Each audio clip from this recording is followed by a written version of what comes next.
Assalamualaikum warahmatullahi wabarakatuh.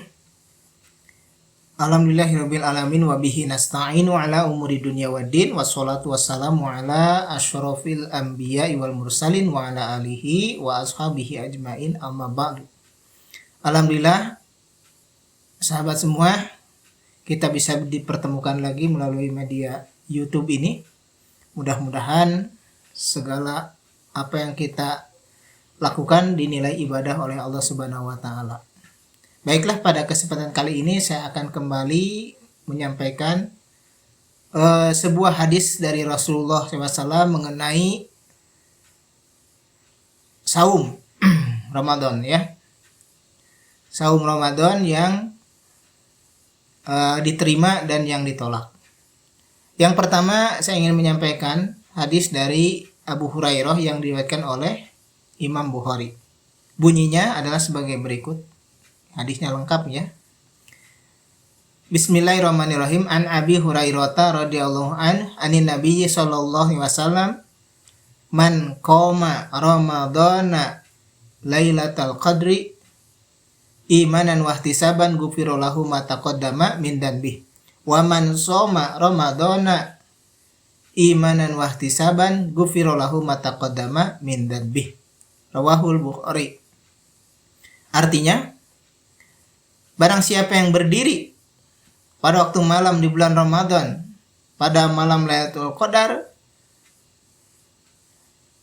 berdiri untuk melaksanakan sholat qiyamul lail dengan dasar iman, wahtisaban, dan juga didasari dengan penuh pengharapan kepada Allah, ghufira lahu ma taqaddama min dzanbihi, maka akan diampunilah dosa-dosanya yang telah lalu. Wa man shoma ramadhana, dan barang siapa yang saum di siang harinya pada bulan Ramadan, imanan wahtisaban, didasari oleh iman dan penuh pengharapan, ghufira lahu ma taqaddama min dzanbihi, maka akan diampunilah dosa-dosanya yang telah lalu. Dari hadis ini maka kita bisa mengambil kesimpulan bahwa pahala ibadah di bulan Ramadan, baik siangnya yaitu berupa saum dan malamnya berupa qiyamul lail, itu akan menghapuskan dosa yang telah dilakukan oleh seorang muslim. Ya, seorang muslim itu ya akan diampuni dosa-dosanya yang telah dilakukan dengan pahala saum di bulan Ramadan, yaitu siangnya menunaikan saum Ramadan dan malamnya adalah mendirikan atau melaksanakan qiyamul lail.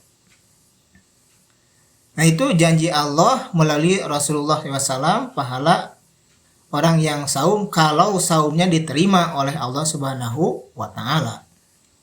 Akan tetapi yang menjadi khawatir bagi kita adalah hadis yang satunya. Hadis dari Imam An-Nasai, hadis dari hadis dari Abu Hurairah, tetapi diriwayatkan oleh Imam An-Nasai dan juga Ibnu Majah. Hadisnya adalah rubba shaimin laisa lahu min siyamihi ilal ju' wal atas. Wa rubba qaimin laisa lahu min qiyamihi ilas sahar. Dalam riwayat yang lain ilal haram. Rubba itu adalah isim adad, isim bilangan yang menunjukkan jumlah yang sangat banyak. Itu pakai kata rubba. Kalau bilangan yang sudah tertentu ditentukan, misalnya setengah itu nisfu gitu ya.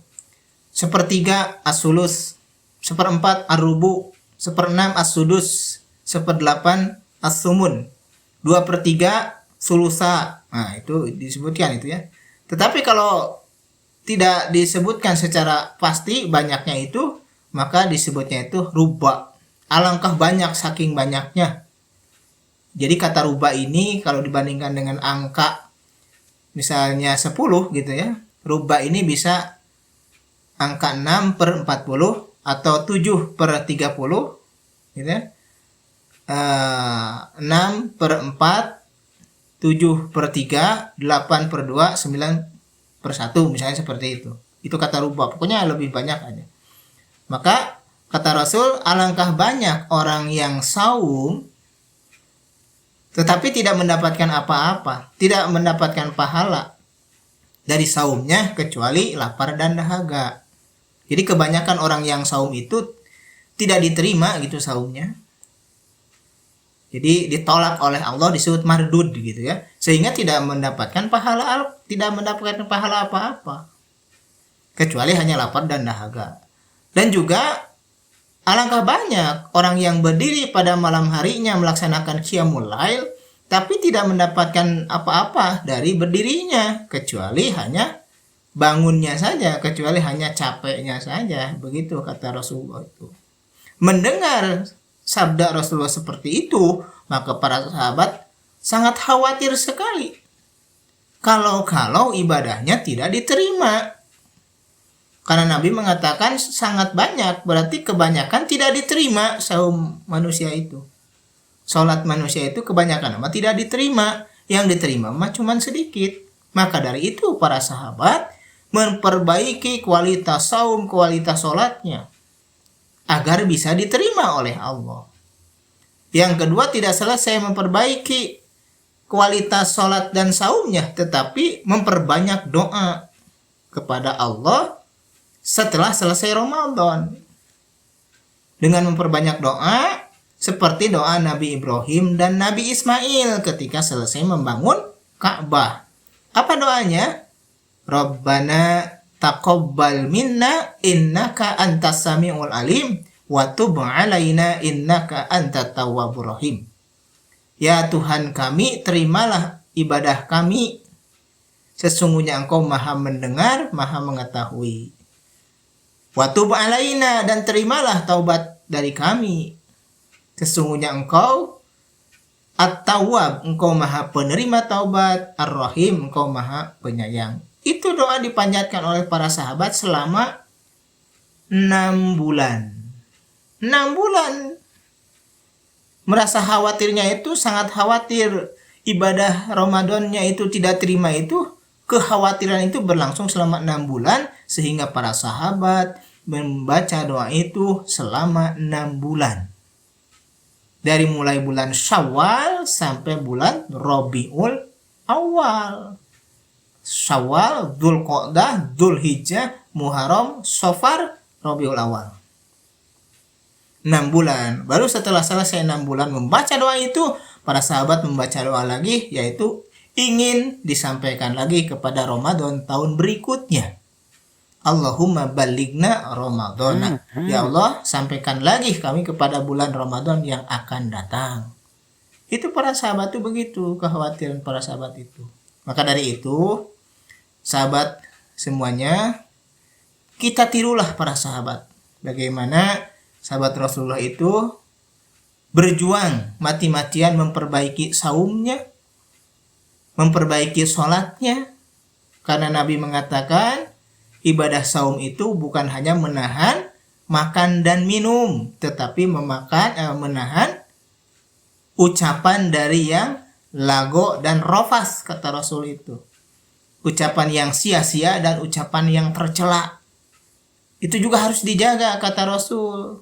Bukan hanya menahan makan dan minum, tetapi menjaga lisan, menjaga mulut, menjaga tangan, menjaga kaki, mata, telinga, supaya jangan sampai kamu melakukan perbuatan dosa. Kalau saumnya ingin diterima oleh Allah Subhanahu wa Ta'ala, tentunya kita juga merasa khawatir, sahabat ya, takut saum kita ini nggak diterima oleh Allah. Karena Nabi mengatakan kebanyakannya memang tidak diterima, ditolak, mardud semuanya itu ya. Kebanyakan memang sedikit yang diterima karena memang sedikit yang sesuai dengan apa yang Allah syariatkan atau syaratkan saum dan sholatnya itu.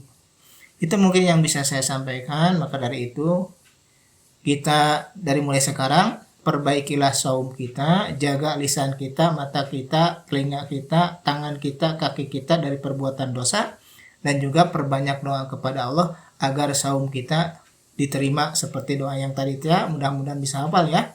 Rabbana taqabbal minna innaka antas samiul alim wa tub alaina innaka antat tawwabur rahim. Mungkin itu saja yang bisa disampaikan. Mudah-mudahan ada manfaatnya bagi kita semua dan kita digolongkan orang-orang yang senantiasa istiqomah menjalankan amal soleh.